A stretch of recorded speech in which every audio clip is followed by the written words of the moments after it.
Laplace transform of periodic function.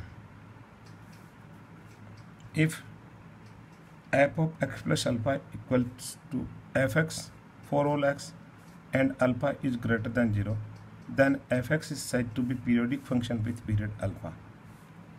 यदि कोई function fx है और अल्फा कोई कांस्टेंट है जिसकी वैल्यू ग्रेटर देन 0 है, then if f of x plus alpha equal to fx for all x, then fx is said to be periodic function with period alpha.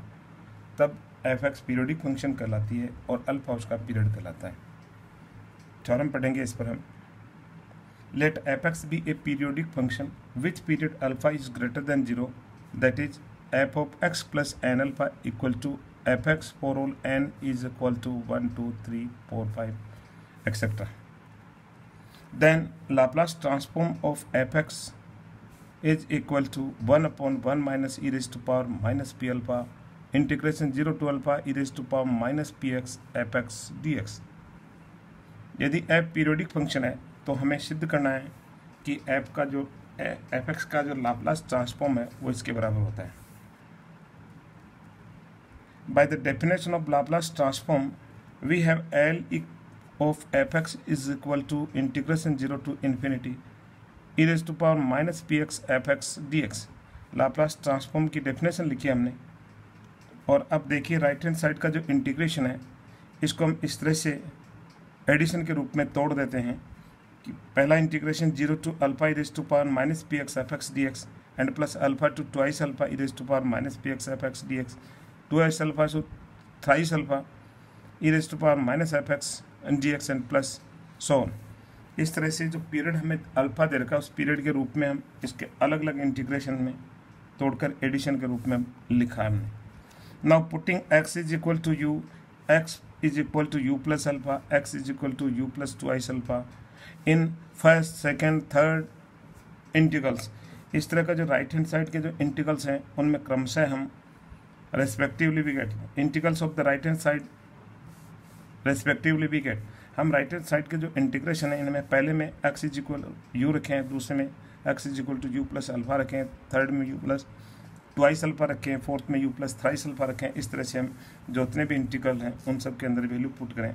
तो देखते हैं first में x is equal to u, then d x is equal to D u and limits इसकी ऐसे रहेंगे जब u is equal to 0, x is equal to 0 and u is equal to alpha, then x is equal to alpha. Integration ऐसे रहेगा, केवल variable change हो गया तो पहला इंटीग्रल ऐसे ही रह गया. सेकेंड इंटीग्रल में हमने x is equal to you plus alpha रखा, therefore D x is equal to D U हो जाएगा और x की जगह हम u प्लस अल्फा रख देंगे. इंटीग्रेंड के अंदर हमने u प्लस अल्फा रख दिया. लिमिट्स देखते हैं क्या होता है. जब लिमिट्स हमने x की जगह अल्फा रखा तो u की वैल्यू 0 आ जाएगी, x की जगह ट्वाइस अल्फा रखा, ये अल्फा उधर जाके सब्ट्रैक्ट हो जाएगा तो u इक्वल टू अल्फा आएगा. तो लिमिट इसकी भी 0 to अल्फा आएगी, लेकिन अंदर x की जगह हमने ये पुट कर दिया u plus alpha f of u plus alpha d u. Third integral में हमने रखा x is equal to you plus twice alpha. तो लिमिट देखते हैं when x is equal to twice alpha, इधर भी ट्वाइस अल्फा है उस साइड में जाएगा, u इज इक्वल टू 0 आएगा. देयरफॉर व्हेन x की लिमिट जो ट्वाइस अल्फा है तो u की लिमिट 0 हो जाएगी and x is equal to thrice alpha है तो u is equal to alpha हो जाएगा. इसलिए इस इंटीग्रल के अंदर भी लिमिट्स जो है 0 to अल्फा हो जाएगी. अर्थात जितने भी आगे इंटीग्रल हैं सभी के अंदर इसकी इंटीग्रेशन की लिमिट्स हैं वो 0 to अल्फा रहेंगी. अब आगे बढ़ते हैं, थोड़ा सरल करते हैं इसको. पहला इंटीग्रल ऐसे ही रह गया, लेकिन दूसरे इंटीग्रेशन में ई की जो पावर इसको हमने दो टुकड़ों में तोड़ दिया, minus p u and minus p alpha. Minus p alpha में एल यू नहीं है इसलिए इसको बाहर निकाल दिया हमने, e raise to power minus p alpha और अंदर रह गया e raise to power minus p u f u d u. इस अगले इंटीग्रल के अंदर e raise to power minus 2 alpha बाहर आ गया, सेम इंटीग्रल वही रह गया. अब ये इंटीग्रल जो दे रखा 0 to alpha e raise to power minus p u f u d u, e raise to alpha e raise to power minus p u f u d u, सभी के अंदर ये हो गया इंटीग्रल राइट हैंड साइड में common आ जाएगा. और ये जो रह गया वैल्यू जो रह गई e raise to power minus p u f u d u, जो बाहर जो वैल्यू रह गई ये कॉमन जब करेंगे हम तो Laplace transform of f x is equal to आएगा 1 प्लस इसमें आ गया e raise to power minus alpha plus e raise to power minus 2 alpha plus e raise to power minus 3 alpha. इस तरह से एक सीरीज आ गई और इंटीग्रेशन ये कॉमन आ गया. अंदर देखिए जहाँ एफ यू था यहाँ F of U plus alpha है, F of U plus 2 alpha है, जो हमें दे रखा है कि फंक्शन पीरियोडिक है इसलिए इन सब की वैल्यू सेम रहेगी, सब की वैल्यू एफ यू आ जाएगी. इसलिए सारा इंटीग्रेशन ये कॉमन आ जाएगा. राइट हैंड साइड में कॉमन कर दिया हमने इंटीग्रेशन को. तो लेफ्ट हैंड साइड के अंदर इसके मल्टीप्लिकेशन में एक सीरीज बनी 1 plus e raise to power minus p alpha plus e raise to power minus 2 alpha and so on. और ये जीपी है, गुणोत्तर श्रेणी है, और गुणोत्तर श्रेणी यदि इस तरह से होती है तो इसका जो सारे अनुपात आर हो, modulus of r is less than 1 हो, तो उसका सम जो होता है, इनफाइनाइट जो टर्म्स है उनका सम होता है 1/1 minus r, means 1/1 minus e⁻⁻⁴ integration वैसे ही रखा, अब इसकी वैल्यू इसके बराबर आ गई। By putting u is equal to x, integration में वेरिएबल चेंज करने से कोई फर्क नहीं पड़ता, वापस जब यहाँ पहले इंटीग्रल के अंदर x की जगह u रखा सेम रह गया, वापस हमने u की जगह x पुट कर दिया तो इंटीग्रेशन वही रह गया। तो इंटीग्रेशन लिमिट इसकी 0 to अल्फा हो गई है, और 1/1 माइनस e⁻⁻⁴ अल्फा। e⁻⁻⁴ की बात करें तो इसको 1 ले जाएंगे तो इसके ऊपर पावर प्लस किया जाएगी, और इसकी वैल्यू जो है 1 से बड़ी होगी, इसलिए 1 होने के कारण से इसकी टोटल वैल्यू 1 से कम हो जाएगी। और modulus of this r is when less than 1, then the sum of gp is 1/1 minus r, a/1 minus r, a की जगह 1 है। इस तरह से इस गुणोत्तर श्रेणी जो दे रखी है उसका सम आ गया, और इस प्रकार से हम देखते हैं कि Laplace transform of f(x) is equal to 1/1 minus e⁻⁻⁴ alpha, integration 0 to alpha e⁻⁻px f(x) dx, और यही प्रूव करना था हमें। चलिए दूसरी टर्म देखते हैं।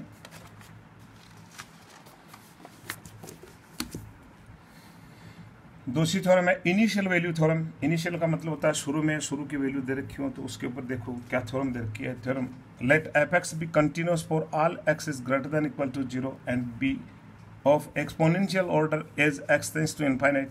Also suppose that f(x) is of class A, then limit of f(x) this is equal to limit p tends to 0 p of l, p into l of Laplace transform of f(x).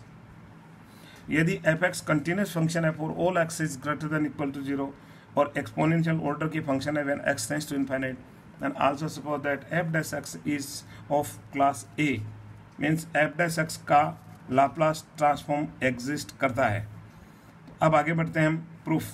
We have by the definition of Laplace transform, और उसके बाद में हमने सीखा है derivative का Laplace transform. तो derivative के लाप्लास ट्रांसफॉर्म जो हमने सीखा है उससे हमने ये टर्म लिखी कि Laplace transform of f(x), f(x) नहीं है, f का एक बार डेरिवेटिव है, f(x) p is equal to p into Laplace transform of f(x) minus f(0), जिसे हमने इक्वेशन नंबर 1 कह दिया।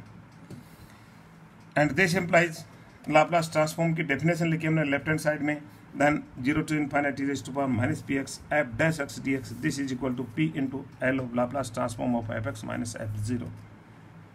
But as given f(x) is of class A, therefore f(x) is sectionally continuous and of exponential order। we have exponential order की भी होती है, sectional continuous भी होती है, और इसका जो लाप्लास ट्रांसफॉर्म एग्जिस्ट भी करता है। ये क्लास A जो फंक्शन होती है उसके लिए कंडीशन है, इसकी डेफिनेशन है। और we have limit p tends to infinite, exponential order की फंक्शन होने के कारण से when p tends to infinite 0 to infinite e⁻⁻px f(x) is equal to 0। ये हमारे पास दूसरे इक्वेशन, इसको इक्वेशन नंबर 2 कह दिया हमने एक्सपोनेंशियल ऑर्डर की डेफिनेशन लगा के। Now taking the limit as p tends to infinite of equation first equation के दोनों साइड में हम p टेंड्स टू इन्फिनिटी पर लिमिट लेते हैं, then we have p tends to infinite 0 to infinity p⁻⁻px f(x), इसको 2 नंबर कर देते हैं, तो इक्वेशन नंबर 2 की लिमिट ले रहे हैं अपन, इसको इक्वेशन नंबर 3 कर देते हैं, and this is equal to p tends to infinite p into Laplace transform of f(x) minus f(0).